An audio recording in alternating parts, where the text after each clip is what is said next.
Welcome to my review of the LEGO Harry Potter Chomping Monster Book of Monsters.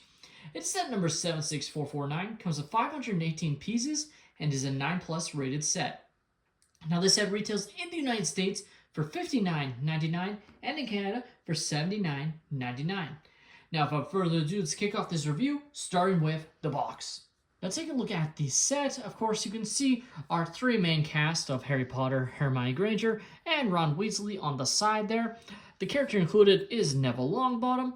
Now, it does mention the main play feature where if you pull back the set, it will then move forward using a sort of spring system, which is pretty cool. Top of the box has Neville running from the LEGO version of the monster book, or I guess the miniature version.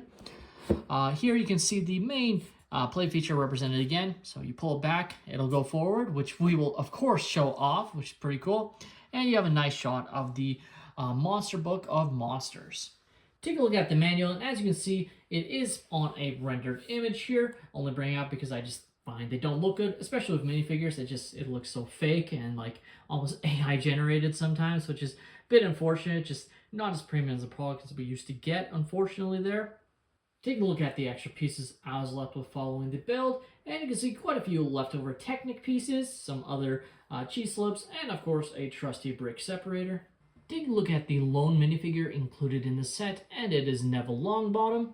Overall, he looks pretty good. Honestly, is in his classic Hogwarts robe here. He has the short opposable legs. These ones can bend and move as you see fit, which is pretty nice. Obviously, his Gryffindor logo on the side of his torso print, which looks pretty nice. Now he also does have his scared double-sided face print, as you can see there, looking pretty good. Obviously very classic young Neville, as you can see on the face print. Now what's really cool with this set is the actual inclusion of a brand new piece, if it'll focus. As you can see, it is a regular sort of book piece, but it's actually been molded with the sort of monster design, which is really cool from LEGO. Now, the inside, nothing. They didn't even put anything, which makes sense because you're not actually going to open it. But still, really cool piece. Obviously, very unique and would only ever be used in Harry Potter sets, but still a really, really cool mold for them to do. Obviously, printed on the front as well. That isn't a sticker. So that's definitely very nice. Now, let's take a look at the Monsters Book of Monsters, and as you can see, it's very cool and very detailed. They use a lot of different parts on this set to make it look, all creaturey is the best way to put it. Honestly, really love the teeth design on the front there, and then this to represent sort of the fur that the book sort of has, which is really cool. Obviously, you have the eyes here represented, looking really nice, I have to say. Just a really cool design. You have these printed parts here, as you can see. So monsters, that's print, and then of course the monster book of monsters. So all of those are printed parts, which is just really cool to see. And just this set is actually simply packed with like one-time use of stuff. Like, it's not like they're gonna incorporate this in other sets, but it's really cool and very well done. You can see the back of the book, obviously the spine here, and then flipping to the bottom, and obviously a lot more colorful and not covered up at all. You have the wheels here that will be moved with the spring system here, and you'll see it in action soon, but you can see all the Technic design that went into making it, which is actually really, really cool. And then you can see the front again. You have the tongue poking out there, which is nice. And then, of course, you can lift it up. Again, it's all, revealed on the inside. There's nothing, like, covered up.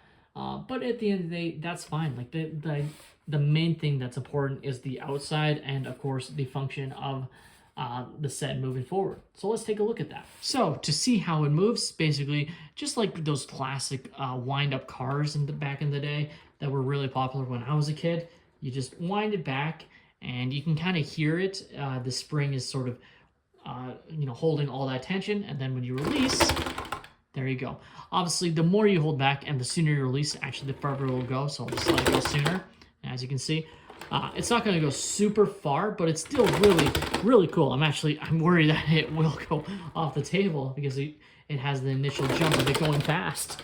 Just showing it again some more. Just obviously, it's a really cool design, and I'll show it from this angle too, just to.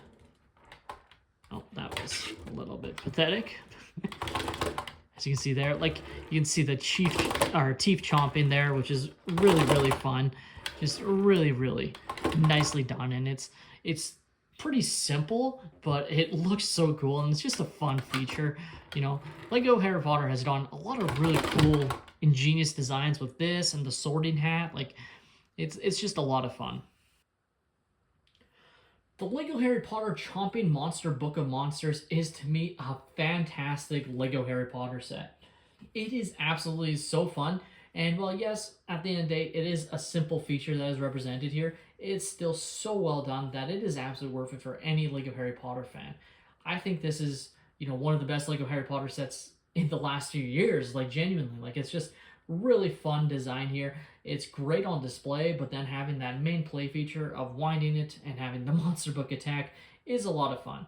I really like that they included the Neville Longbottom minifigure. Definitely don't think they had to, but it goes a long way in making this a little bit of a set that collectors would want, just having that figure.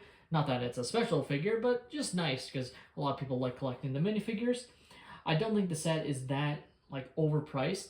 If you are a price per piece connoisseur, you might think it is a little bit overpriced, but for the features it's giving you, I think it's definitely a really well done set that you can pick up for full price. Obviously, again, I'm always going to recommend waiting for sets to go on sale, because they always do. It doesn't matter what retailer, because Lego is inherently overpriced at its starting, manufacturer's retail price. So, but in the end, that's all my opinion. Let me know your guys' thoughts on this set in the comments down below. Have you guys picked up the set, or are you planning to? I'm DJ Bricks. Thanks so much for watching, and have a great day, everyone.